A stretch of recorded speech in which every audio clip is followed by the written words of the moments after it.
Hello there, this is Al24 News, live from Algiers, coming up next in our World News program.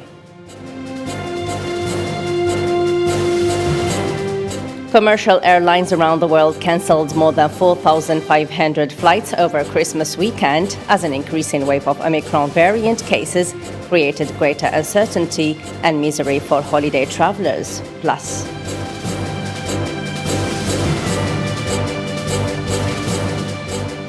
at least 16 people died after a migrant boat overturned off the Greek island of Paros in the central Aegean Sea.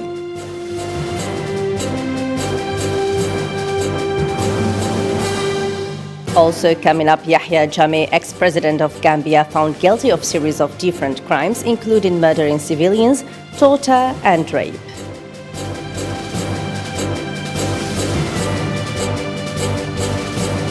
A large number of Zimbabweans coming from Harare were burnt beyond recognition when a bus collided with a fuel tanker.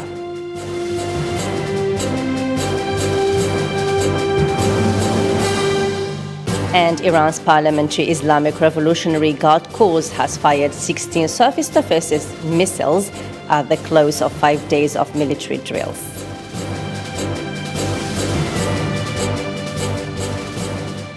Hello again and welcome. First, in our top stories, commercial airlines around the world cancelled more than 4,500 flights over the Christmas weekend as an increasing wave of Omicron variant cases created greater uncertainty and misery for holiday travelers. Zahra Farjani reports. New Zealand celebrated Christmas on Saturday in the warmth of the southern midsummer with few restrictions in one of the rare countries in the world mostly untouched by the Omicron variant. Meanwhile, commercial airlines around the world cancelled more than 4,500 flights over the Christmas weekend as the spread of the Omicron variant created greater uncertainty and misery for holiday travelers. Airline carriers globally cancelled at least 2,400 flights on Friday, which fell on Christmas Eve. According to a running total on the flight tracking website flightaware.com, nearly 10,000 more flights were delayed.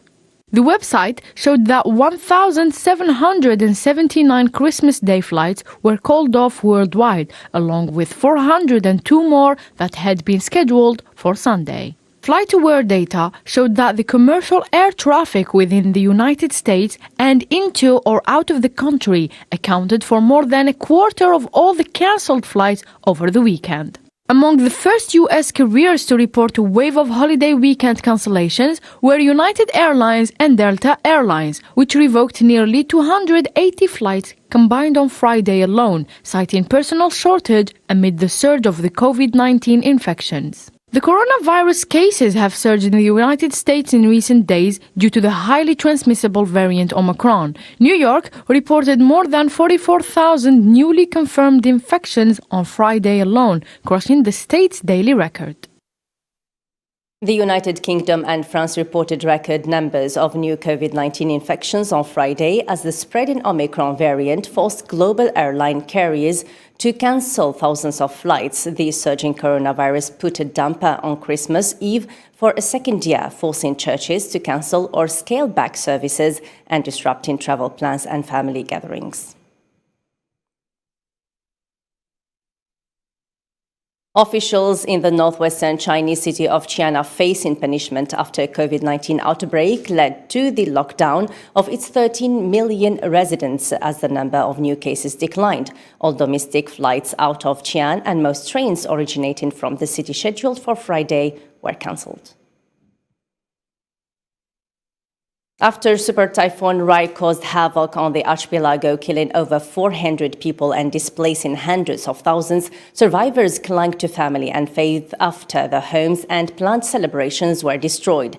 Christmas is one of the most important Christian holidays, and families in the Catholic majority Philippines usually get together to share a meal. However, Rai's broad devastation in the country's southern and central area has dampened festivities as many survivors plead for drinking water and food.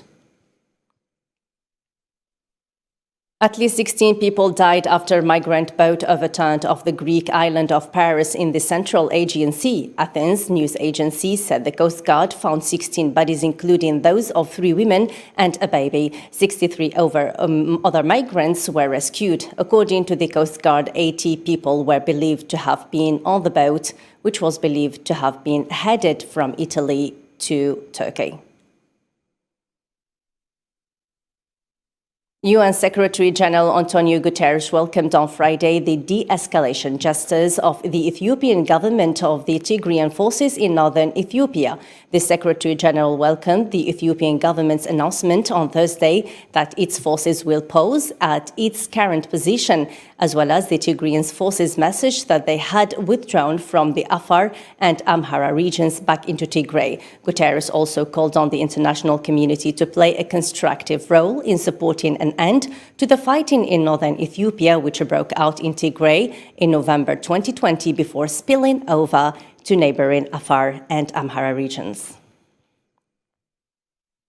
Yahya Jammeh, ex-president of Gambia, found guilty of a series of different crimes, including murdering civilians, torture and rape. The accusations came after an investigation was conducted by the Independent Truth and Reconciliation Reparations Commission, which was set up after the former president was exiled due to his rejection for accepting defeat in the 2016 election. Islam Sidi reports.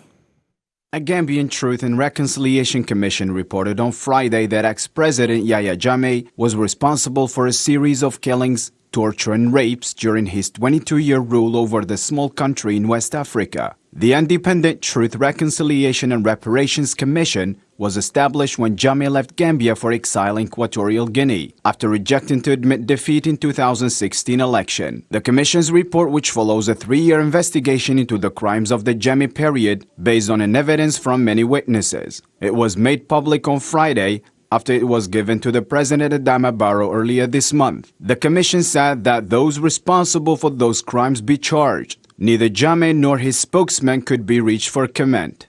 It also said that Jammeh, who led a coup in 1994, and his henchmen, including a personal hit squad known as the Junglas, were responsible for 44 specific crimes against journalists, including Data Hydra in 2004, ex-soldiers, political opponents, murdering 7 civilians and 59 West African migrants between 2000 and 2005. He also was responsible for the rape of 3 women. In its report, the Commission recommended prosecuting Yahya Jammeh and his coup perpetrators in an internationalized tribunal in a country in the West African sub-region. Amnesty can be given to those who confess their misconduct and express regret and guilt during the TRRC investigation. The application will be finalized within 6 weeks.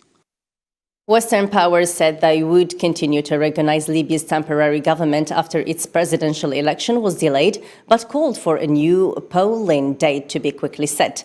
The election was part of a UN-backed initiative that also involves setting up a temporary government earlier this year as a step towards ending the decade of chaos and violence since the 2011 NATO-backed uprising against Muammar Gaddafi. Marwa Belayo reports. The United Kingdom, France, Germany, Italy and the United States have urged war-torn Libya to set a new date for delayed presidential election quickly. A joint statement from the 5 nations said, "We call on the relevant Libyan authorities to respect the aspiration of the Libyan people for prompt elections by swiftly determining a final date for the polling and issuing the final list of presidential candidates without delay." Earlier this week, Libya's parliament said Friday's planned presidential election would not go ahead, leaving the internationally backed peace process in chaos and the fate of a temporary government in doubt. The vote was intended to mark a fresh start for the oil-rich North African country. The Electoral Commission proposed pushing back the voting date by a month to January 24th, confirming a delay that had been widely expected amid disputes over the rules, including the eligibility of several divisive candidates. However, there is no wider agreement yet on the proposed date. Libya's parliament said in September it would not recognize the temporary government of national unity beyond December 24th, but the statement by France, Germany, Italy, Britain and the US said it should stay in place. The British embassy later tweeted that it continued to recognize the government of national unity and would not sanction any attempt to set up a breakaway government. UN Special Advisor Stephanie Williams said, "I have heard time and again the overwhelming desire of Libyans to go to ballot box to determine their future and to end the long transactional period through the holding of inclusive, free, fair and credible elections. I have also heard their genuine hopes that elections must be part of the solution and not part of the problem in Libya, as also noted by the Secretary General." Libya's parliament has set up a committee to propose its own roadmap forwards on Monday and to debate a new timeline for elections. Sudan restricted internet ahead of planned mass protests Saturday against a military coup as security forces deployed across Khartoum, blocking key bridges connecting the capital to the suburbs. Khartoum's state governor has warned that security forces will deal with those who break the law and create chaos. Activists who use the internet for organizing recent mass demonstrations had planned the latest in series of street protests for Saturday. 2 months on scene, generals launched their October 25 takeover. Military Chief General Abdullah Fattah al-Burhan held civilian leader Prime Minister Abdullah Hamdok under effective house arrest for weeks, but reinstated him on November 21. The move alienated many of Hamdok's pro-democracy supporters, who dismissed it as providing a cloak for legitimacy for Burhan's coup. Protesters online have called for fresh rallies, encouraging supporters with slogans "No negotiations with the army" and demanding the soldiers back to barracks. The bridge connecting Khartoum across the Nile River to the cities of Omdurman and North Khartoum were blocked since Friday evening. Security forces also blocked the main street in southern Khartoum, where the protest organizers were planning to hold the demonstrations. Recent protests have seen thousands gather at key government buildings, including outside Parliament, the Presidential Palace, and the Army headquarters.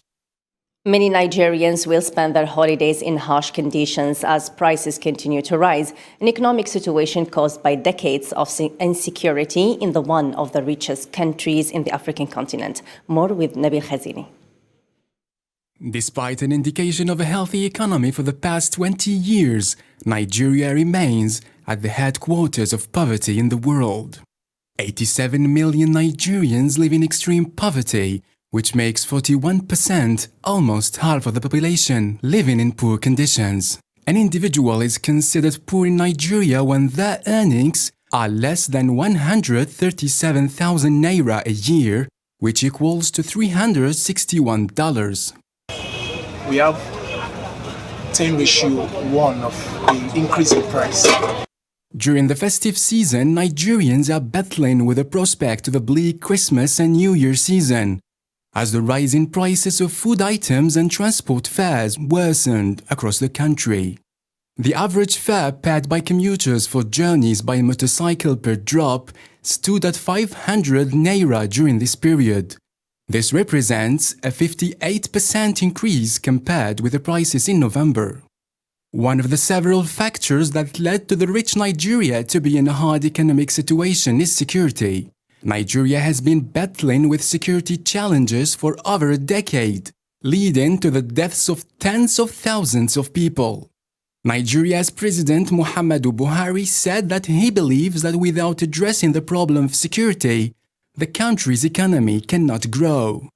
Nigeria is widely regarded as an African powerhouse with abundant natural resources and a dynamic young population. The country has long played an important role on the continent, and it has the potential to be a wider global player in the coming decades.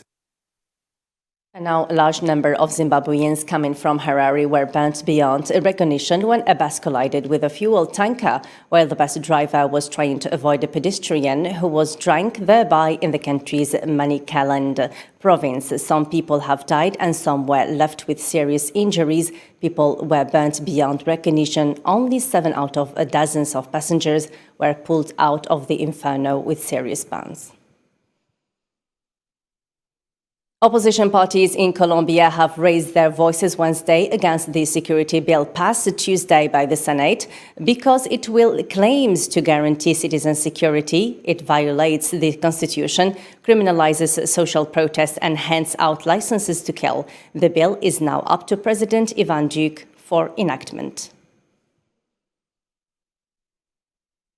Lebanon is in the third year of an economic meltdown that began in 2019 when the financial system collapsed under the weight of huge state debt and lack of foreign currency, the result of decades of corruption, economic mismanagement, and unsustainable financing, as stated by the country's president, Michel Aoun, in a televised interview.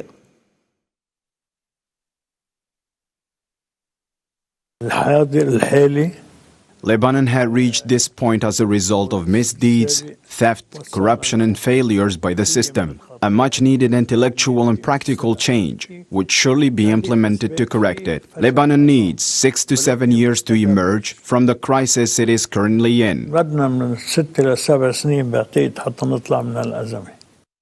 U.S. President Joe Biden entered office on January the 20th, 2021. In his first foreign policy speech as president, Biden said he would rebuild relations with allies and pursue diplomacy. As 2021 ends, the Biden administration has been marked some important key moments like the U.S. re-engagement with the global community, reasserting U.S. leadership, and ending the country's longest war. The year was also marked by a better way to seek a stable relationship with Russia, reviving the landmark Iran nuclear deal, and inserting more humanity into Washington's policies along the southern border with Mexico.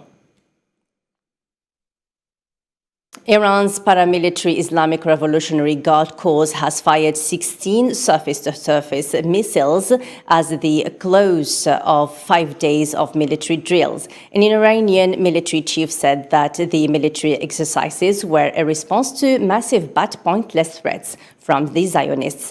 Iran conducted these drills in the Persian Gulf and concerns over possible plans by Zionists to attack Iranian nuclear sites. Still with the same story, Britain condemned Iran's launching ballistic missiles in war games held this week. The British Foreign Office said in a statement that these actions represent a threat to regional and international security and called it on Iran to stop its activities immediately.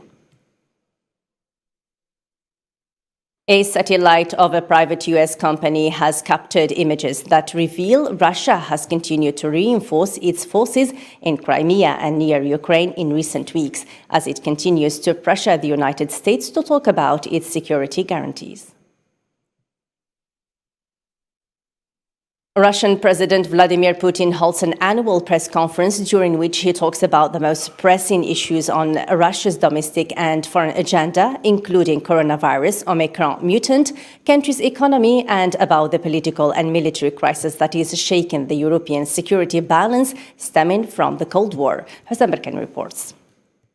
Russia President Vladimir Putin held a major annual press conference during which he talked about the most pressing issues on the state's internal and external agenda. President Vladimir Putin affirmed that Russia's action will not depend on the course of negotiations, blaming NATO for deceiving Moscow and stressing the need for the alliance to stop its expansion to the east and provide security guarantees to Russia. Our action will not depend on the course of the negotiations, but on the unconditional compliance with Russia's security today. From a historical perspective, in this context, we've made it clear that NATO's further eastward expansion is unacceptable. I've said this many times, and you probably know this well. Not a single inch to the east. NATO guaranteed us that in the 1990s, and you know what? They cheated us. 5 waves of NATO expansion. And there you go, they're now in Romania and Poland with weapon systems. This is what we're talking about. It's not about us threatening someone. Vladimir Putin added that Russia did not come to the US or UK borders, but they did. Have we come to the borders of the US or the UK maybe? No, they came to our borders. You should not demand guarantees from us. You must give us the guarantees. It's up to you, and you must do this immediately right now. Vladimir Putin shed the light on some historical events, mentioning the USSR, and suggested that the West is seeking to dismantle Russia. Sometimes it looks to me that we live in two different worlds. Back in the 1990s, the USSR did everything it could to build normal relations with the West. With the United States, you could have perhaps treated Russia as potentially and strengthened trust. But no, instead you tried to bricken us up. Putin noted that the response of the United States to Moscow's initiative regarding mutual security guarantees is generally positive, and two negotiating teams have been formed.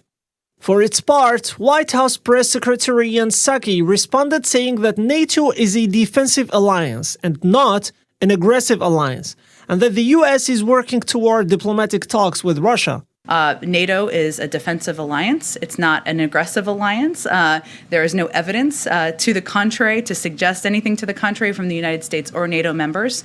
And of course, our efforts are to work with and defend our NATO partners. We are working towards diplomatic talks. There have been proposals put forward by the Russians. Some we would agree with, some we certainly wouldn't agree with. Obviously, on the NATO example is a good example of that. And we're working to finalize what they'll look like. We also agree diplomatic conversations are the right path forward. This comes with the 13th anniversary of the dissolution of the Soviet Union approaching, which Putin calls the greatest geopolitical catastrophe of the 20th century. Hundreds of migrants are still camping in Belarusian warehouse, hoping for a future in Western Europe as the year draws to a close. Hosam Barkan. Thousands of refugees, including Syrians, are still stuck in a factory on the borders of Belarus and Poland, hoping to reach Europe. Refugees and migrants refuse to return to their countries, justifying this by saying that they paid thousands of dollars to reach Belarus. This coincides with the continuing work of volunteers from the International Organization of Migration to register the names of those wishing to return to their country. Poland, on the other hand, is accusing Belarus of conducting a hybrid war. We know this is a fully planned operation, which aims to disrupt the sovereignty of our country. Lukashenko's regime uses civilians as weapons of hybrid war. For months, the crisis of migrants stranded at the Belarus-Polish border has continued, with attempts to cross the Polish border, confrontations with the border forces, and protests over the deportation decision, as well as demands for a humanitarian corridor to the European Union.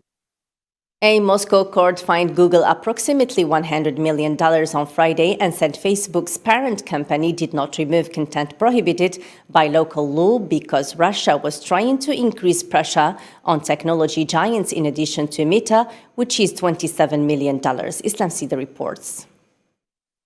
The Tagansky District Court ruled that Google repeatedly failed to remove the banned content and ordered the company to pay a fine of about 7.2 billion rubles, which is around $98.4 million. Later Friday, the court also fined Meta with 1.9 billion rubles. That is equivalent to $27.2 million for failing to remove the banned content. Russian authorities are steadily increasing pressure on social media platforms for failing to remove content related to substance abuse, weapons, and explosives. Earlier this year, authorities criticized tech companies for not eradicating unauthorized protests in support for imprisoned Kremlin critic Alexei Navalny. Russian courts have imposed small fines on Google, Facebook, and Twitter earlier this year. The decision of the Moscow court on Friday was the first to calculate the number of fines based on income. Russian officials have also demanded that foreign tech giants store personal data of Russian citizens on Russian servers, threatening to fine or ban them if they do not comply. Alexander Kenstein, chairman of the Information Policy Committee of the House of Representatives of the Russian Parliament, said huge fines should send a clear message to all IT giants. He added that Russian law provides for other forms of punishment for violating court orders, such as slowing traffic or a complete closure. And after many delays due to technical issues, the world's most powerful space telescope is ready to blast off today, Saturday, to its outpost 1.5 million kilometers beyond Earth. The James Webb Space Telescope, which has taken 3 decades and billions of dollars to build, will launch from the Kourou Space Center in French Guiana. It took 32 years from the initial concept to the final design. The Ariane 5 rocket will launch in the James Webb Telescope from Guyana on December 25th, 1.5 million kilometers from Earth. The telescope will travel for a month-long journey to reach its far orbit.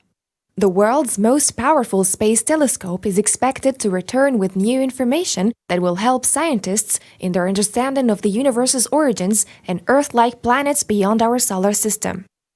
Webb Project co-founder John Mather described the telescope's unprecedented sensitivity on social media. Mather said on his social media site, #James Webb Space Telescope can see the heat signature of a bumblebee at the distance of the moon. In terms of size and sophistication, the telescope is unparalleled. Its mirror has a diameter of 6.5 meters, 3 times that of Hubble's, and is made up of 18 hexagonal pieces. Arianespace, the rocket manufacturer, designed a custom-made decompression system to protect the delicate equipment from pressure changes at that stage. The intricate process will take 2 weeks and must be faultless in order for Webb to work properly. Its orbit will be much farther than Hubble, which has been 600 kilometers above the Earth since 1990. Webb is scheduled to be in service starting from this June. Pope Francis, leading the world's Roman Catholics into Christmas, said on Friday that people who are indifferent to the poor offend God, urging all to look beyond all the lights and decorations and remember the neediest. Francis will deliver today, Saturday, his twice yearly to the city and the world blessing and message from the central balcony of St. Peter's Basilica.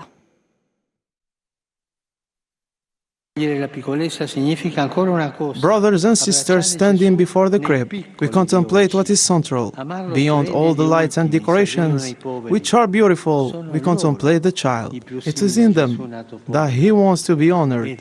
On this night of love, might we have only one fear, that offending God's love, hurting him by despising the poor with our indifference. Jesus loves them dearly, and one day they will welcome us to heaven.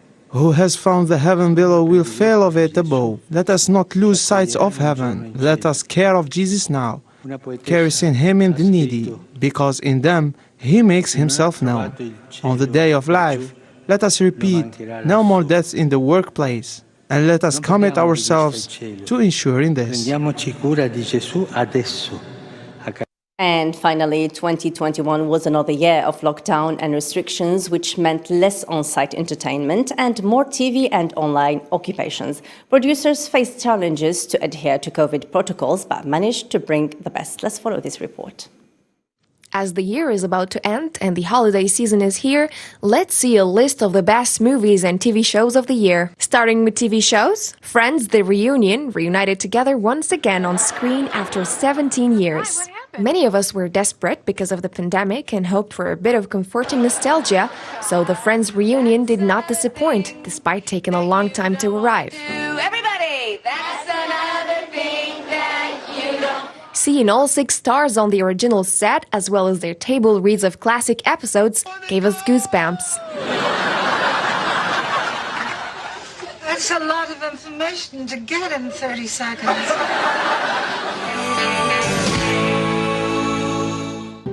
Thank you all for making it. We're going to be the #1 media. Season 3 did not disappoint after the success of Season 2. We had Campbell's rough attempts to drag his father down, Shiv's readiness to use all means necessary to stop him, and Connor's eventual gain of his father's respect during the season. 9 episodes flew by in a blink of an eye, ending with a wedding in Italy and yet another cliffhanger.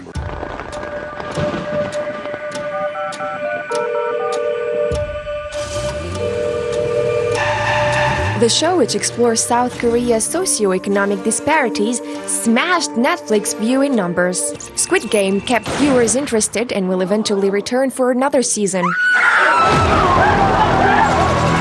Even if the series may not be everyone's favorite of the year, especially given the ending, which may have left some a little cold, but it has left a massive impact. And 2023.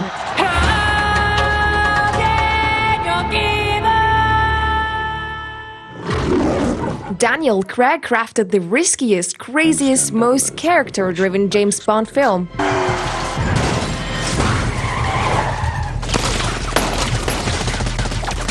With the help of Cary Joji Fukunaga and Phoebe Waller-Bridge. You ever flown like this? No. The wait for the movie No Time to Die was well worth it.